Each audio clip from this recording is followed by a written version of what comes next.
Bismillahirrahmanirrahim. Assalamualaikum warahmatullahi wabarakatuh. Pada pertemuan pagi ini, kita masih membahas KD 3.4 tentang kinematika gerak. Fokus kita pada gerak lurus beraturan.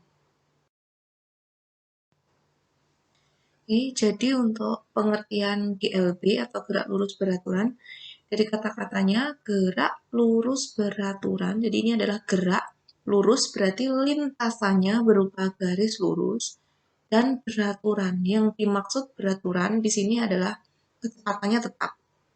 Jadi kalau secara total definisinya adalah gerak yang lintasannya berupa garis lurus dan kecepatannya tetap ataupun konstan.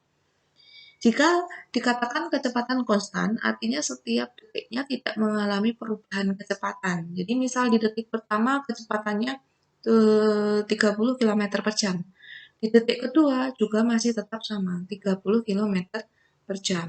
Dan di detik ke-10 juga masih sama, 30 km per jam. Nah, karena tidak ada perubahan kecepatan, maka nilai percepatannya atau A kecil ini sama dengan 0. Jadi yang dimaksud dengan percepatan itu adalah pertambahan kecepatan tiap detiknya.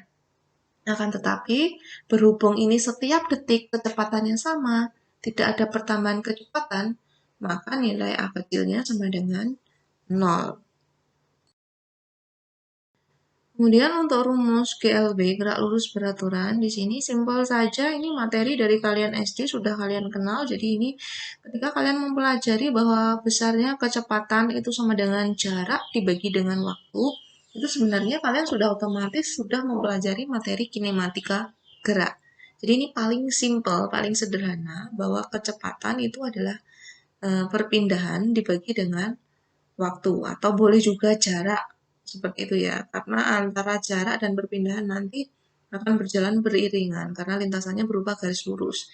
Jadi S di sini boleh jarak, boleh perpindahan. Kemudian T kecil ini adalah waktu yang diperlukan untuk bergerak itu berapa. Kemudian V-nya itu adalah kecepatan yang ditempuh. Untuk grafiknya, di sini ada 3 grafik ya. Grafik kecepatan terhadap waktu atau VT, posisi terhadap waktu atau ST, dan percepatan terhadap waktu atau A kecil T. Yang pertama, kecepatan terhadap waktu dulu, VT. Kalau diperhatikan, ini untuk V-nya, sepanjang dia bergerak, waktunya bertambah, tetapi V-nya tetap, sehingga dia akan membentuk garis lurus horizontal. Kenapa tetap? Karena pada gerak GLB ini kecepatannya konstan. Jadi, di detik keberapapun kecepatannya akan tetap sama.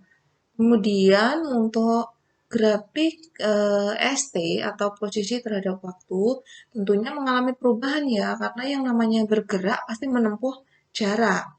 Misal kalian berangkat ke sekolah atau berangkat ke suatu tempat, awalnya di detik ke-0 masih di rumah. Tentunya kalian belum menempuh jarak ketika di rumah. Sehingga di detik ke-0 posisinya juga 0. Kemudian 1 jam kemudian kalian sudah menempuh jarak 60 km.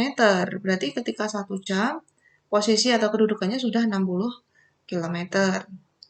Kemudian di waktu 2 jam, ketika T-nya 2 jam, maka kalian sudah menempuh jarak 120 km. Oh, ternyata bertambah lagi, karena memang melaju. Oh, ini ternyata ketika waktu bertambah, kecepatannya, posisi atau kedudukannya, jarak yang ditempuhnya juga bertambah atau berbanding lurus. Sehingga grafiknya berupa garis miring atau sebanding. Dan yang terakhir, grafik percepatan terhadap waktu.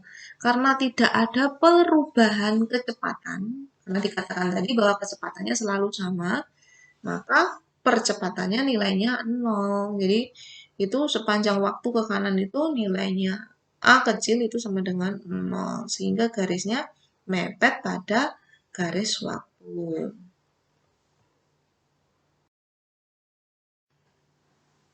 Berikut ini adalah contoh soal ini. Ada pesawat jet bergerak menuju bulan, seperti pada tabel di bawah ini. Ini ada tabel, ini ada jarak yang ditempuh dengan waktu tempuhnya. Yang jadi pertanyaan, berapa kecepatan saat T 3 jam saat 3 jam kecepatannya berapa. Kemudian yang kedua, berapa kecepatan rata-ratanya. Oke, kita lihat di pembahasan. Di sini untuk yang pertama, ketika 3 jam, kalian lihat di situ 3 jam itu, untuk waktu 3 jam itu dia sudah menempuh jarak 1.500 km. Di poin ketiga ya, di 3 jam itu menempuh jarak 1.500 km. Mudah saja, karena tadi untuk V, kecepatan rumusnya tinggal jarak dibagi waktu S per T, maka kita tinggal membaginya. 1.500 kita bagi dengan 3 jam. Kecepatannya adalah 1.500 bagi 3 adalah 500. Jadi 500 km per jam. Jadi kecepatan saat waktu 3 jam adalah 500 km per jam. Kemudian yang kedua, berapa kecepatan rata-ratanya? Kecepatan rata-ratanya dilihat posisi awal, posisi akhir, waktu awal, dan waktu akhir. Kita deltakan atau diselisihkan.